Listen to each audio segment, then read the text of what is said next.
Pozdravljeni, z vami sem Minka Gantar in danes bomo govorili o odnosih v povezavi s tem, kako vpliva vse skupaj na naše zdravje. Govorila sem z eno gospo, ki je res obupana glede svojega zdravja, ker enostavno nič ji ne pomaga. Karkoli naredi, nič ne pomaga. Pritiski skače gor pa dol, utrujena je, bolijo jo noge, počuti se sesuto, enostavno vročinske valove ima, čeprav že zdavnaj bi bila izven mene, že ni normalno, da traja mena 15 let, in enostavno se ne more sestaviti. In dejstvo je, da zgodbe zadej, in ne bom niti ne razlagala, ampak verjemite mi, da je mnogo zgodb zelo podobnih in povedala vam bom pa delček moje zgodbe. Kot veste, sem napisala knjigo, Ko ima življenje žur. No in v tej knjigi, Ko ima življenje žur, sem noter napisala, ne vem točno na kateri strani, ampak napisala sem, da zgodbo, ki mi jo je povedal moj oče. In sicer pač zanimalo me je, kako je ta ozadje po njegovi strani, po mamini strani, in mi je pač povedal eno zgodbo. On trdi, zdaj jaz še zmeram ne vem, kaj je resnica, ampak na koncu sploh ni pomembno, kaj je resnica, kot to, kaj je določena zgodba pometala ven. Nadaljevanje je pomembno, ker je pa pometala ven resnico. In sicer, pisala sem zgodbo o tem, kako je moja stara mama zanosila za mojo mamo, ko še ni bila poročena. In veste, da včasih, recimo tam po vojni, ženska, ki je bila noseča, ki ni bila poročena, je bila ženska kurba, ne moški, ampak ženska je bila ta, ki je bila cipa, ki jo je bilo treba obsoditi, da ni v redu. In zdaj ata mi je pripovedoval o tem, da moj star ata, se pravi mamin oče, da je pustil nosečo žensko, ker je imel v ognju še eno železo, se pravi, in da potem so njegovi bratje ga prisilili, da se poroči staro mamo. Se pravi, glejte, jaz po pravici povedala nimam pojma, kaj je resnica. Jaz sem to napisala pač v knjigi in sem napisala, da prav to, kako se po ženski strani zakodirajo določeni programi. Se pravi, občutek zavrženosti. Noseča ženska je imela občutek zavrženosti, zlorabe, strah glede preživetja. In sem pač pisala naprej o tem, kako vse to pač vpliva na celični zapis. No, zdaj pa naprej. Ženska, ko je noseča, se pravi, ko sem bila jaz noseča za moje otroke, moji strahovi so se prenesli na celice mojih otrok. Ampak žensko dete, se pravi moja hčerka, se je že rodila z vsemi jajčnimi celicami, se pravi, je že nosila zametke mojih vnukov, čeprav jih ni nikjer. No, zdaj pa gremo nazaj na zgodbo moje babice in moje mame. Se pravi, občutja in čustva, ki jih je doživljala moja stara mama, so se direktno zapisali na mojo mamo in na mene. Se pravi, 50% tega, kar danes jaz sem, ker dejstvo je, da so to žive celice, so se prenesli ta zapis na moje celice.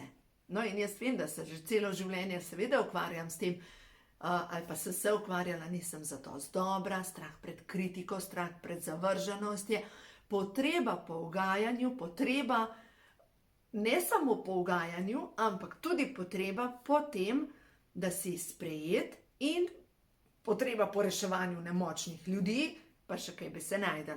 No, v glavnem, lahko se zgodi, da včasih, ko prečiščujemo določene zadeve, se zgodijo pač te fizični odzivi telesa, da gre ta zapis ven. Verjamem, tudi tisti, ki vas duši, tisti, ki imate pritisk, tisti, ki vas obliva, to so fizični znaki, da je nekje na energijskem nivoju pač težava, da je treba to počistiti. Da ne pomaga, da pijete samo čajčke, jeste vitamine, da se bo treba ukvarjati tudi s tem, kaj občutim. Treba je odpustiti. Vsakmu. Vsem enostavno odpustiti. Naslednja stvar je pa potrebno, da ozavestimo, sploh tisti, ki imate težave z pritiskom, ki imate težave z vročinskimi valovi, ker to so temelji porušeni in solarni pleksus, se pravi preko tega dela ste z nekom zvezani, z jeklenimi vezmi.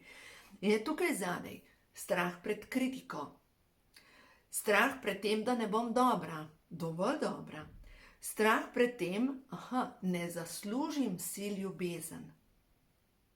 Ker nisem dovolj dobra, si ne zaslužim. Ampak veste, mogoče imate vi nekega rabla okrog sebe, ki vas obsoja za vse, kar rečete, ki vas obsoja zato, ker ste taki, kot ste, ki vas obsoja za pač tista vaša dela, karkoli se vam dogaja. Zato je tako pomembno. Zdaj je prišla moja Pija in mi prinesla hrano.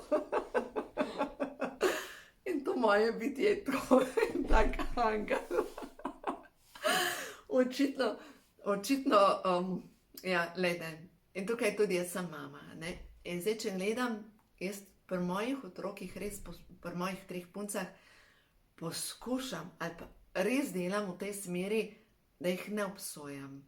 Nobene kritike, nobene obsodbe, nobene nisi dovolj dobra, si ne zaslužiš.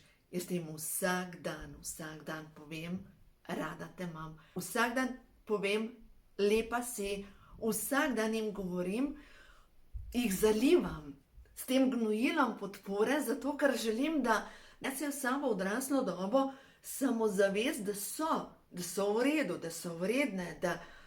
In tudi še eno stvar, zdaj kar verjamem z mojim delom, poglejte, ker raziskave, ki jih je delal inštitut HeartMath, so pripeljale do tega, da žive celice, bom šla drugače povedati, prostovoljcem so iz ust postrgali celice in so jih prosili, da držijo v epruveti te celice in mislijo nekaj zelo, zelo srečnega, in te celice so se obnavljale. In potem so jih prosili, da mislijo nekaj žalostnega, nekaj groznega, in te celice so začele umirati. So rekla, to je vpliv rok. In potem so dali jih v soseden prostor, potem so jih peljali 30 km stran in na koncu so delali raziskavo in so jih odpeljali 540, upam, da sem si prav zapomnila, kilometrov stran, in še vedno je bil učinek isti. Dejansko, celice, ki so bile izpostavljene ljubezni, so se razmnoževale, in celice, ki so bile izpostavljene žalosti, kritiki, žalostnim spominom, so propadale. In zdaj pomislite, moje hčerke so moje žive celice, polovica. Ker kako nastane otrok? 50% je ženske celice, 50% moške celice. Se pravi, moja živa celica se je začela deliti. Ker pomislite, ta je zrasla v mojem inkubatorju, tukaj v moji maternici. Se pravi, se je prepojila z mojimi hormoni, z mojimi čustvi, z mojimi prepričanji. In hkrati, ko jaz razmišljam ali pa delam na čiščenju mojih vzorcev, vplivam na moje otroke. Se pravi, hkrati, ko čistim jaz svoje vzorce, čistim vzorce, zapise njihovih celic. Si lahko predstavljate, kakšno moč ima to? Se pravi, ni potrebno, da jaz moje otroke spreminjam, ampak grem spreminjati svoje zapise, ker s tem vplivam na te žive celice. Se pravi, če par to dela za svoje otroke, ne za svoje otroke, za sebe, moški za sebe, ženska za sebe, vsak počisti pri sebi, s tem vplivata na zapis, energijski zapis celic pri svojih otrocih in pri svojih vnukih. In to je čiščenje karme. To je delanje novega zapisa. In jaz vem, da pri mojih otrokih, s tem, ko delam vse to na sebi, jaz vplivam na njihov zapis, in če bojo imele otroke, na zapis njihovih otrok.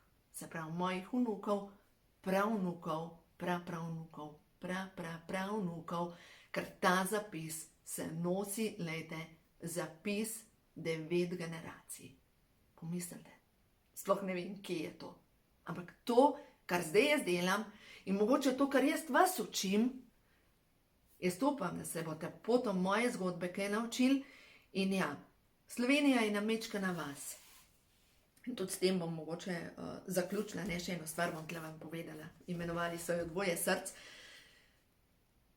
Lahko, da bo nekdo kazal s prstom name, pa bo rekel, le kakšna je. Jezus je rekel, kdor je brez greha, naj prvi vrže kamen. In tisti, ki nima v svoji družini nič zapošljihtan, ta naj me obsoja. Ta naj kaže s prstom na našo družino. Tisti, ki nima nič zaposprav pri sebi. In ja, verjamem, da je nekdo, ki misli, da nič nima, zato ker je njihovo sranje toliko veliko, da je bolj varno ga pometati pod preprogo in se ukvarjati s težavami sosedov, sorodnikov, kot pa svoje kidati. Zato ker njihova bolečina jih preveč boli. No, zdaj pa gremo na Imenovali so jo Dvoje src. Prejšnji dan, ko zdaj zaključujem to mojo 3. knjigo, in sem prav rekla, moram poiskati v tej knjigi, Imenovali so jo Dvoje src, kako so aboriđini dali to žensko, ki je pisala knjigo. V glavnem, postavili so jo po, mislim, da je po enem mesecu, ko so že hodili skozi puščavo v Avstraliji, so jo postavili na vodstvo, na čelo skupine. In v bistvu tisti, ki je bil na čelu skupine, je poiskal vodo, je poiskal hrano in je poiskal prenočišče. In ona pač kot belka, ki je tavala s temi, ki je šla na pohod s temi aboriđini, je hodila od enega do drugega in govorila, ne znam jaz tega, ne znam. In poglejte, jaz ne znam, se pravi, jaz nimam moči, jaz sem nemoč. In oni so rekli, to je tvoja lekcija, to se boš ti zdaj naučila. In mi smo tukaj, da osvojiš to lekcijo. In so jo samo dobrohotno gledali in ji sporočali, vse bo v redu, zaupamo. In so že 3 dni tavali brez vode, brez hrane, ona je imela že izsušena usta in je rekla, očitno je to. Tukaj se zaključuje moja pot, ker nihče mi ne želi pomagati, umrla bom jaz, umrli bojo vsi moji. In skozi misel je že šlo cela zgodba njenega življenja in kako je odraščala in vse. In ko je rekla, stvarnik, to je to, predam se, in gre skozi misel. Bodi voda. In ona reče sama pri sebi, kako naj bom voda? In reče ji glas, daj si kamen v usta. Imela en kamen, ki ga je vzela na začetku tega potovanja in ki ga je imela med prsmi. Jaz sem razmišljala, mogla imeti poštene prsa, da je lahko dala kamen vmes, ker jaz karkoli bi dala, tukaj vmes bi dol padala, v glavnem. In je dala kamen v usta in ta kamen se je sprožila slina in je začela občutiti vodo. In je občutila vodo v vseh oblikah in je občutila mrzlo, toplo, vrelo, vodo, paro, led, vse oblike vode. In v tistem zagleda tako kot eno polico v daljavi in gre tja in se usede na tisto skalno polico in gleda te aboriđine in oni jo gledajo še kar z ljubeznijo, z zaupanjem. In zdaj pomislimo, a mi gledamo naše vodje z zaupanjem, čeprav nas vodijo, mogoče tam, ker rečemo, vsi bomo umrli? Ne, mi kritiziramo, mi lajamo po njih in to se dogaja in v družinah, to se dogaja in v službah in to se dogaja tudi na političnem področju, pač kritiziramo. Mi ne gledamo z zaupanjem, vse bo v redu, zaupamo vate. In oni so jo gledali, zaupamo vate, vse bo v redu, boš. In ona se nasloni nazaj z roko in je zatipala vodo in je bilo odzadaj polica in tam je bilo vode, toliko, da sem jaz zadost, da so se umili s tisto vodo, cel bazen. In potem od nikjer se je pojavil nek legvan, neko bitje, plazeče in so imeli in večerjo pojedino, se pravi, ona je usvojila lekcijo, da če želiš nekaj, da se pojavi v tvojem življenju, bodi to ti. Jaz sem odpuščanje. Jaz sem sočutje. Moja Tončka, to je ena gospa, ki je bila pa ena taka rezervna mama v enem drugem življenju in tudi ko sem jo prvič srečala, ona se je predstavila Tončka in jaz sem imela v glavi Franska. Jaz sem rabila skoraj 1 leto, da sem jo preimenovala iz te Franske v Tončko, ker ona je zame Franska. No, v glavnem, ta moja Tončka, ona mi je rekla en stavek. Imej rad vse ljudi, tudi tiste, ki jih nič prida ni, ker ne vidiš jim v srce in ne veš, kako so jih hranili drugi ljudje. No, nekaj takega v tej smeri, a ne? Bodi sočuten, tudi od tistih, ki so rabili, ker ne vemo, kako so bili ranjeni, pa niti ne vemo, kako so bili ranjeni v preteklih življenjih, kaj je njihova šola, kaj oni predelujejo. Glejte, ta svet je svet ogledal in ja, vem, ne enostavno, tudi mene fajn šola. Tako da, to sem želela danes z vami deliti, zaradi tega, ker vsi mi smo ustvarjeni po Božji podobi. Vsi mi imamo vse to moč, ampak glejte, v tolikih življenjih smo se tako močno zakvačkali, v ta sovraštvo, obsojanje, v neke programe ločenosti, da je zdaj res čas, da to počistimo. In zanimivo, glejte, prej, ko sem rekla puncam, drugače sem se počesala, v drugo smer sem naredila frizuro, ker danes so pa res čist kontra zadeve. To je čista resnica. Odela sem se v modro. Govor. Jaz sem rekla mojim puncam, sem rekla, imam v redu frizuro, pa reče Pija, je rekla, zgledaš preveč kraljevska, preveč urejena.